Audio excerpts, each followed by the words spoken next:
This week on Supercars Talk, I look at why it's shocking to live on the Gold Coast and complain about filming this episode twice.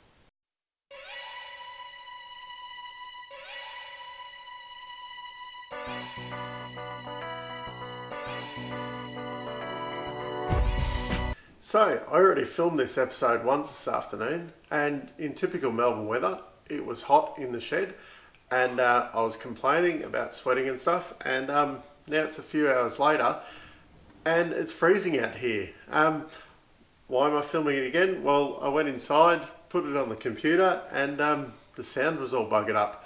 Not sure what went wrong there, but hopefully it works this time, or else I might do my nut having to do this a third time. Our favourite topic on Supercars Talk seems to be the paint jobs on the cars. So for you to talk about from this weekend, Rick Kelly, special Castrol Edge livery, looks pretty good, except for the usual complaint with all of Kelly's liveries this year, the BP logos and that kind of odd yellow colour on there. What can you do? BP pays the bills, so it's on there. Other than that, it looks good. Another winner from the Kellys. Todd Hazelwood had a unit livery. Not exactly sure what unit sells, but maybe I should look that up because they're a good supporter of young Todd there. The paint job stood out, but not one of my favourites for the year. Especially that car looked so good at Bathurst in that SP Tools livery. Yeah. Better try next time, guys. Lee Holdsworth had a new bonnet on there, Fireball Whiskey. I guess it's a whiskey product. Haven't tried it. Maybe I'll give it a go. I assume that's another kind of contra deal thing with the bottle-o. Yeah, so a little bit new there. And I'm not sure if this counts as a new paint job, but Nick Percat had the Alliance Truck Parts livery on there that Tim Slade's basically been running all year. Yeah, two BJR cars running around looking the same. Bit lazy there, guys, but yeah, if someone wants to pay the bills for both cars, that's a good thing. Some big news that come out during the week that's kind of Supercars related is the Super Utes, those four-wheel drive Ute things that race around, well, kind of race around, you know, they potter around at half speed and whatever. They've been trying to improve it this year. We've seen them lower the cars. I think they put on bigger wheels. They've gone to R-Spec tyres, not full racing slicks or whatever, but more like a tarmac rally kind of tyre, I think. Anyway, to make it, this series, they basically did it because, you know, the Commodore and Falcon Ute not selling it anymore, and everyone's saying, oh, you know, we want cars that are road relevant, whatever, that people buy. Well, this is what people are buying, so we'll have a race series with these things. You know, they're the Utes that everybody has now, and you know, they ended up using their own engines in them, so they're all turbo diesel things that, you know, not a race car engine. Although those Le Mans cars go right with those turbo diesels, but they're on a bit of a different stratosphere on the budgets. So anyway, we've got this series of, you know, people buy these cars and, you know, they've got their own proper engines and all that kind of thing, and really nobody watches because it is junk. So they've been trying to improve it this year. You know, they've lowered and done the wheels and tyres and that kind of thing. But it looks like next year, doing the right thing, they're going to rip out those turbo diesels, put a V8 in it, probably an LS, which is good for all you LS fans. I can hear people going now, oh, they should use a Coyote. Well, I think there's issues. The Coyote's a very wide engine, so you can't just slot it into everything like you can with an LS, which is great. And yeah, then I'm sure there'll be a lot of Barra fans out there going, oh, put a Barra in them. But yeah, that causes more issues, and you're only keeping the Ford guys happy, you know. Use an LS, it's a good motor. So, over the weekend, there was some racing. We'll start with qualifying day. Jono Webb decided he was going to take over the lead driver role in his car for the weekend. He said, well, we're probably going to be last, so why don't I overshot? Something to that effect. I think there's probably a little bit more going on there. We know LeBrock's going elsewhere next year. I think we're probably going to see him at Tickford, but he's not going to be around at that team, however it kind of lines up next year. So I think we'll only see LeBrock at Sandown, and then I think Jono's probably going to do the driving duties at Newcastle. And Jono's wish came true. He was still last on the grid. He wasn't far off though, and I did comment that Jack was a long way off at Bathurst. Not sure exactly what's going on there, but there's definitely something going on there. The surprise a bit was the Kostecki's. Brody put the car 23rd on the grid, which put him smack between Simona and Jacobson. So not a bad effort from the boys. And then on Sunday, which we'll get around to that onto this page, but they actually qualified 18th on Sunday, which is a brilliant effort. Probably the bigger talk about qualifying over the weekend was probably the ride-offs. Chaz's car, definitely write-off.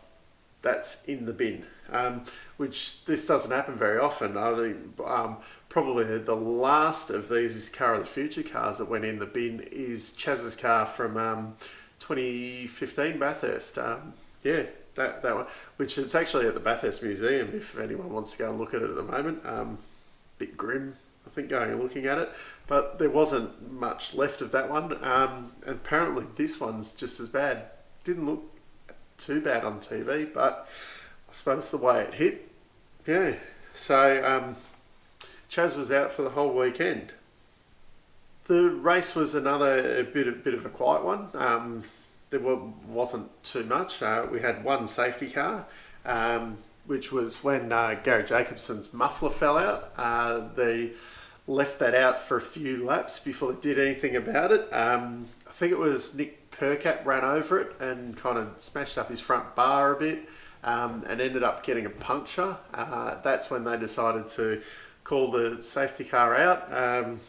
No big safety car issues this time. I think everyone knew where the debris were. Probably the biggest incident of the race was when Jack Perkins locked a brake and ran into the side of D'Alberto. That was at the start of the race.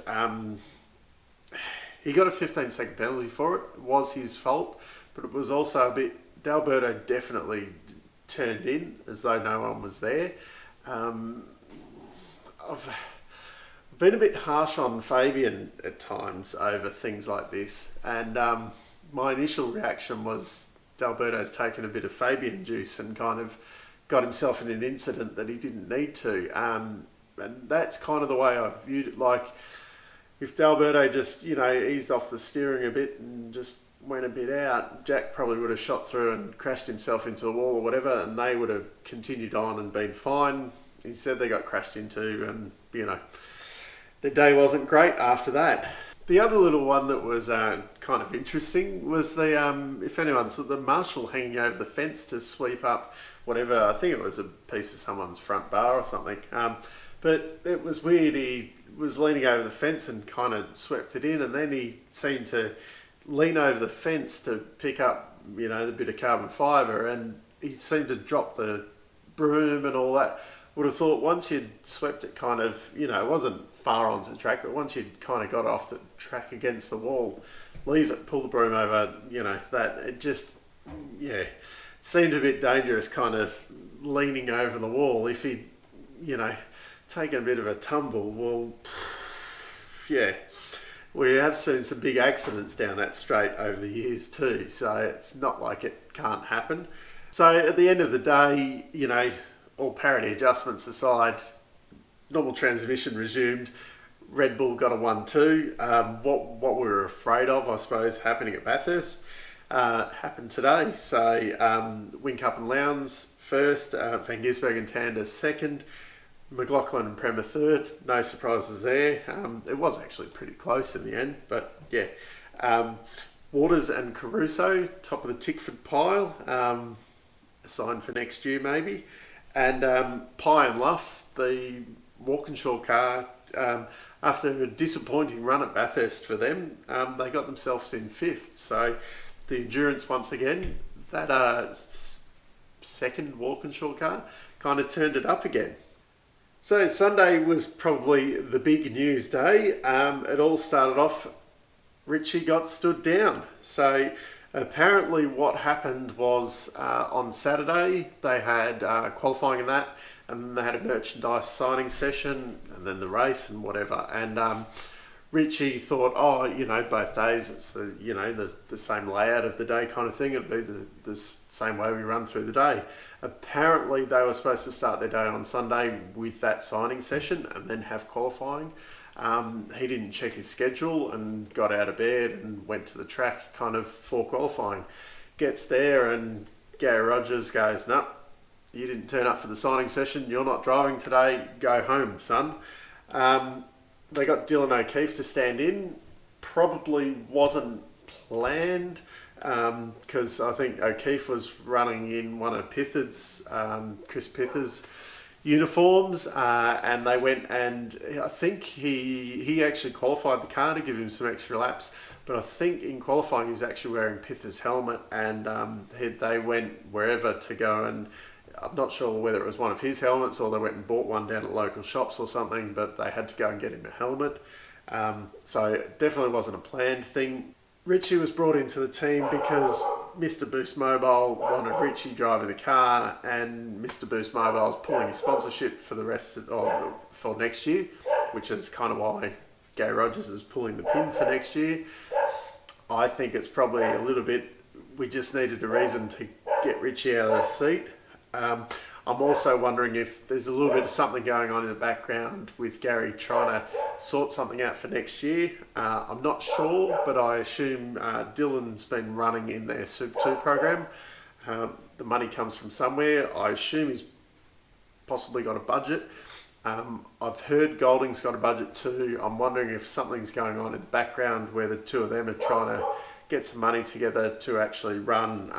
And as far as I know, Gary can still enter next year. They've just got to sort out the licenses and that.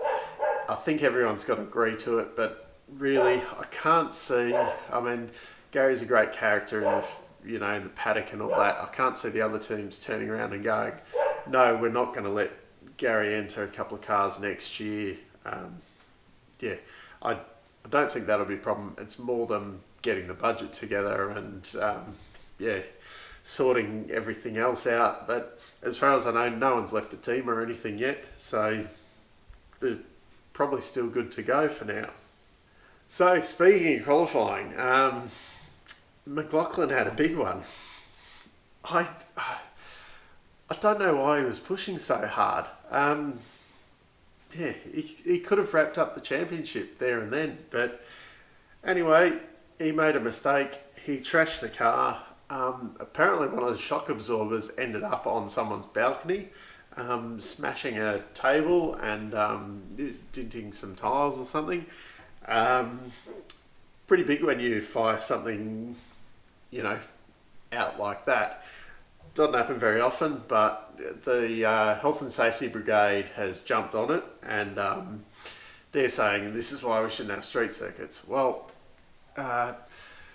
this could happen at a permanent track. It's not, things like this, happen sometimes. Okay, there's more chance of it happening in a street circuit, but it's not, solely things going over the fence is not solely a street circuit problem. And also, if you get rid of street circuits, well, we lose Bathurst too, people. But yeah, it's a big storm in a teacup. Nobody got hurt. Stuff like this doesn't happen very often, but, people love a complain and things like that. So, I'll let them have their complain. There's still going to be street circuits forever. Deal with it, people. As I already covered, the Kostekis, they ended up 18th on the grid. That's great. And Jono Webb moved up a few spots and was 22nd on the grid. Now, this was a little bit affected because of Scott's incident, but still, that's, a great effort there. That's probably one of the best qualifying sessions of the year for the Techno car, and Kosteki's in 18th. Well, for a wild card with two young blokes, little bit putting to shame some of the guys that have been around for a while, and some of the teams that have been around for a while. Like, I think I did mention something about in the Bathurst preview, it could possibly be the fastest boost car, and I think it was on the weekend. So the race, although it wasn't a snooze fest or anything, not too much to report other than Todd Hazelwood's rather ambitious move on Will Brown, actually, in Anton's car on the first lap. He got a 15-second penalty for it. It was Todd's fault. He's admitted to it. In his defence, though, and I do quite like Todd Hazelwood, but in his defence, I think he knew he was out there with the co-drivers at the start of the race, and I think he knew when his co-driver got put in at whenever to do his stint, which was probably going to be against some of the main guys, the car was going to go backwards, essentially. So I think Todd was trying to make up 50 positions on lap one. It didn't work. So, this is what happens when things like that. I remember a certain Craig Lowndes many, many years ago blazing off at Bathurst because I think he was paranoid that when his international co-driver jumped in the passenger seat or jumped in the driver's seat, and they were probably going to get gobbled up by the fast guys. So, it's happened in the past. It'll probably happen again where you don't have full faith in your co-driver. So at the end of the day, the result was the same but slightly different. We had Van Gisbergen and Tander winning from Whincup and Lowndes. Same. No Penske cars today. Actually, Fabian was out there, but he was anonymous. Definitely didn't take over the lead Penske role like you'd kind of expect. No double stacking, not having to be a sacrificial lamb or anything. Still only 11th. Yeah, maybe they should have tried to sign Chaz. Anyway, Reynolds and Youlden ended up third. They were actually quite close to the Triple Eight cars, which is a good sign. Hopefully next year there's a bit more competition at the top. Pye and Luff, they moved up one spot, and Waters and Crusoe dropped down one spot, but it was pretty much the same guys up the front all weekend. Usually kind of go on about the championship points and stuff. There's points and whatever, but really Scotty didn't get to wrap it up because he destroyed his car. He's still going to win the championship. He's miles in front.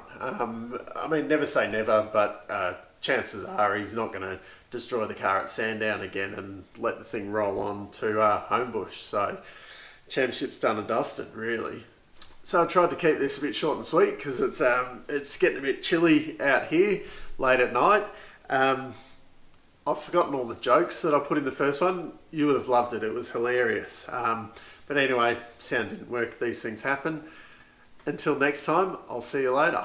Put away your inhibitions. Let the beast in you just get loose. We all young, wild, and